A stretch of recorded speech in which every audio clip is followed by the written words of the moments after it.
Golden house and golden tree. Sonapur नाम के गांव के बाहर अपने खेतों में एक घर बनाकर पलाश मंडल और उर्मिला अपने बेटे तरुण के साथ रहते थे। वो काफी खुश थे। इतना ही नहीं, वो अपने खेत में उगने वाले फसल को गांव वालों में बांटते थे, इसीलिए गांव में उनका बहुत अच्छा नाम था। ऐसे में एक दिन रात को उसके घर के सामने से एक मांत्रिक भिक्षु और उसका चेला ढिम्बक गुजर रहे थे।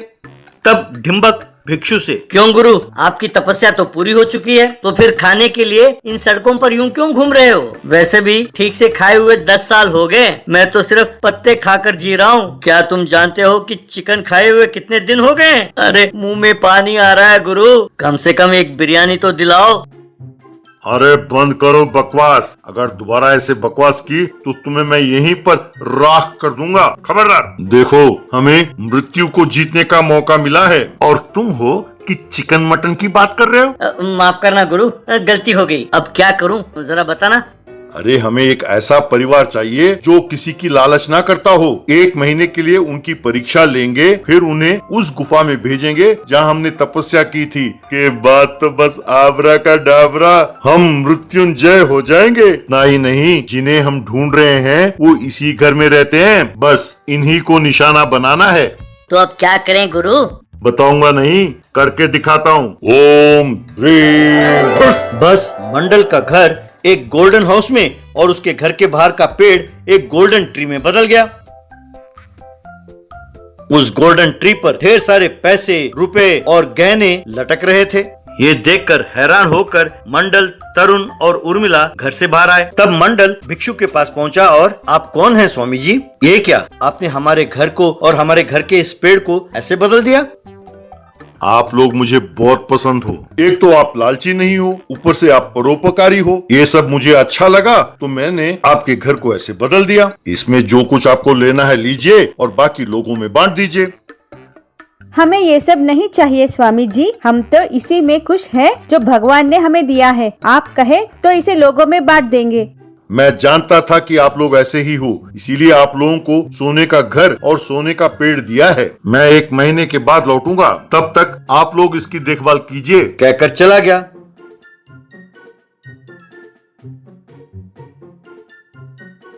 फिर गांव वाले उस घर को और पेड़ को बड़े हैरान होकर देखने लगे। तब से मंडल, उर्मिला और तरुण जो भी आता था उन सबको पैसे और गहने बांटते थे। ये खबर आसपास के गांव में भी फैला तो वहां से भी सब आते थे और गहने और पैसे लेकर जाते थे। इस तरह 30 दिन बीत गए। एक दिन उर्मिला का भाई देव वहां आया।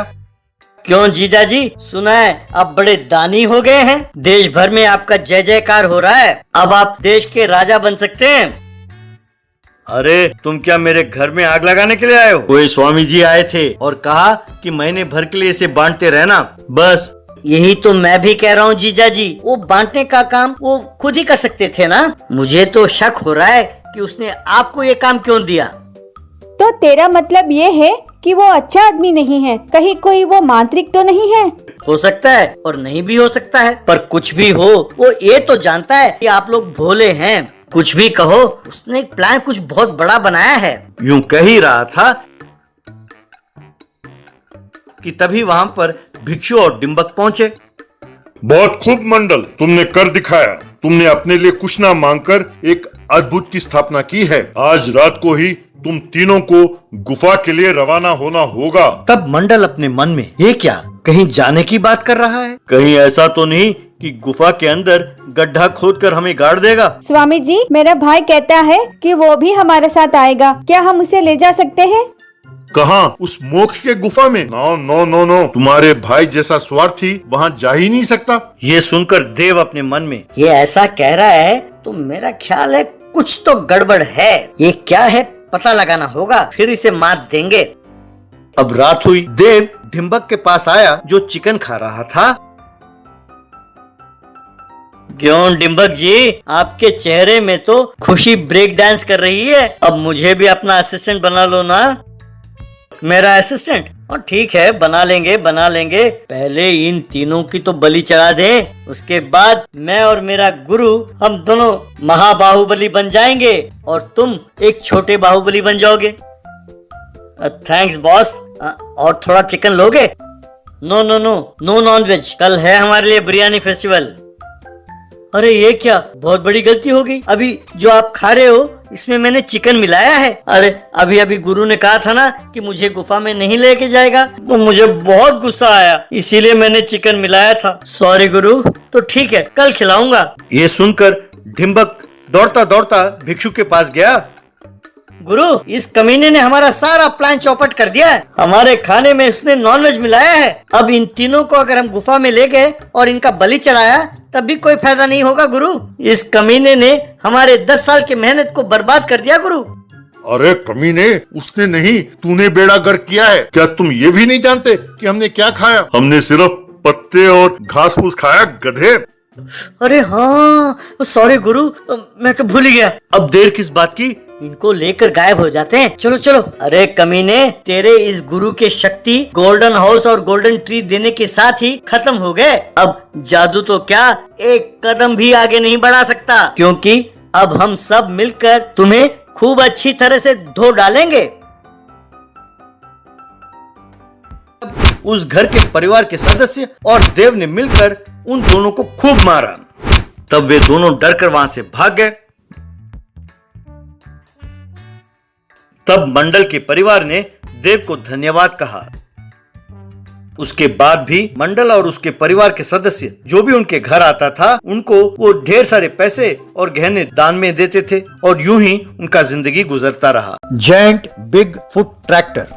एक गांव में सुदेश और मदेश नाम के 2 ट्रैक्टर वाले रहते थे। सुदेश अपने ट्रैक्टर से दिन में खेती का काम, रात को रेत को ले जाने का काम और शहर से सामान लाने का काम वगैरह करता था और खूब पैसे कमाता था। एक दिन मदेश एक पेड़ के नीचे ट्रैक्टर को खड़ा करके बाहुबली के गाने सुनता हुआ मजे ले रहा था कि उसकी पत्नी वहां आई और देखो जी, किराए के लिए काम ना करते हुए ये गाने सुनते हुए बेकार बैठे हो। उस सुदेश को देखो, कोलू के बैल के तरह दिन रात मेहनत करते हुए दोनों हाथों से पैसे कमा रहा है। बाहुबली के गाने सुनना बंद करो और बाहुबली के तरह काम करो। कहकर उसे खरी खोटी सुनाकर चली गई। लगता है कि ये सुदेश मेहनत करने के लिए ही पैदा हुआ है। इसे देखकर मेरी पत्नी भी मुझे मेहनत करने के लिए कह रही है। अगर बैल की तरह ही काम करना था तो मैं ट्रैक्टर क्यों खरीदा? ये सुदेश सिर्फ धंधे में ही नहीं बल्कि मेरी पत्नी की नजरों में भी अमरेंद्र बाहुबली बनकर मुझे परेशान कर रहा है। इसे सबक सिखाना हो तो कुछ अलग सोचना होगा। ऐसा सोच ही रहा था कि एक व्यक्ति उसके पास आया। भाई साहब, हाल ही में आए बाढ़ की वजह से हमारे खेत में चिकनी मिट्टी का ढेर लग गया है। मिट्टी को साफ करके हमारे खेत को ठीक करना है। क्या आप अपना ट्रैक्टर लेकर हमारे गांव आएंगे?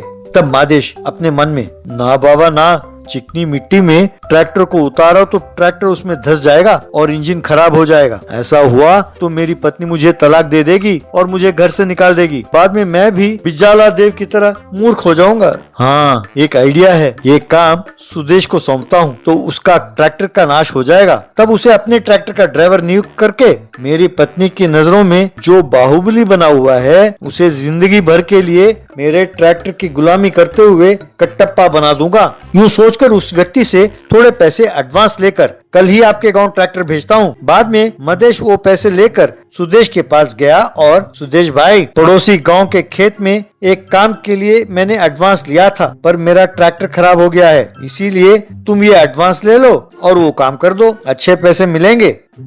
ठीक है मदेश भाई, एडवांस लेकर काम नहीं किया तो बेचारे किसानों को बहुत तकलीफ होगी, हम ट्रैक्टर वालों की भी बदनामी होगी। मैं कल ही वहाँ चला जाऊंगा। कहकर मदेश से एडवांस पैसे ले लिए। अगले दिन सुदेश अपने ट्रैक्टर को लेकर उस चिकनी मिट्टी वाले खेत के पास गया। उस खेत को देखकर उस व्यक्ति से, देखो भैया, अगर इस मिट्टी में ट्रैक्टर को उतारा तो अगले टायर मिट्टी में धंस जाएंगे और इंजन खराब हो जाएगा। ये साधारण मिट्टी नहीं है, चिकनी मिट्टी है तो इंजन से चिपक जाएगी। मादेश ने जब ये खेत की बात की तो ये विवरण उसने नहीं दिया था। मैं ये काम नहीं कर सकता। देखो भाई, तुम और तुम्हारे दोस्त ने क्या बात की ये हम नहीं जानते। हमसे एडवांस लेकर काम के लिए मान गए, इसलिए हमारे खेत में मिट्टी साफ करके देना ही होगा। सुदेश अब सोचने लगा कि ये काम कैसे किया जाए। तब सुदेश को एक उपाय सूझा। ट्रैक्टर के अगले पहिए छोटे होते हैं, इसीलिए कीचड़ में धंस जाते हैं, पर वो भी पिछले पहिए की तरह बड़े हों तो इंजन में मिट्टी नहीं लगेगी। वाह, ये आइडिया बढ़िया है। एक ही काम के लिए डबल पेमेंट लेने का ये अच्छा मौका है। यूँ सोचकर ठीक है भैया, आपके खेत की मिट्टी मैं साफ कर दूंगा, पर मेरी एक शर्त है, आपके खेत को जोतने का काम भी मुझे ही देना होगा। उस काम के लिए भी मुझे पैसे देने होंगे। ठीक है भैया, मिट्टी साफ करने का एक अलग और खेत जोतने का अलग पैसे 2 पेमेंट दूंगा। इतना ही नहीं, काम अच्छा लगा तो सारे गांव के खेत का काम भी तुम्हें ही दिलवाऊंगा। सुदेश ने जैसा सोचा था वैसे बड़े ट्रैक्टर के टायर मंगवाकर ट्रैक्टर के अगले छोटे पहिए निकालकर उनके जगह दोनों तरफ बड़े बड़े टायर फिट कर दिए। तब जैसा उसने सोचा, जेंट बिग फुट ट्रैक्टर तैयार हुआ। ट्रैक्टर के पीछे उसने ट्रैक्टर जोतने का हल भी फिट किया। फिर सुदेश ने उस जेंट बिग फुट ट्रैक्टर को खेत में उतारा। अगले पहियों से चिकनी मिट्टी को हटाते हुए पीछे लगे हल से खेत को जोतते हुए एक चक्कर में आधा एकड़ के हिसाब से 2 चक्कर में ही 1 एकड़ को जोत डाला। ये देखकर किसान सुदेश भाई, तुम्हारी होशियारी और मेहनती स्वभाव को देखकर लगता है कि तुम सारे गांव का खेत सीजन में समय रहते ही जोतकर तैयार कर दोगे। तुम पर विश्वास हो गया है। यूं कहकर दूसरे किसानों से भी उसने एडवांस दिलवाया। एक ही समय, एक ही मेहनत से दुगने पैसे मिलेंगे, ये सोचकर खुश होकर सुदीप खेत में काम करने लगा। ये बात जानकर मदेश, बाप रे, ये सुदेश केवल अमरेंद्र बाहुबली ही नहीं बल्कि एक ही आदमी 2 काम करता हुआ मुझे वो अमरेंद्र बाहुबली और महेंद्र बाहुबली दोनों किरदार निभाने वाला रियल हीरो प्रभास नजर आता है। यूं सोचकर गश खाकर गिर पड़ा।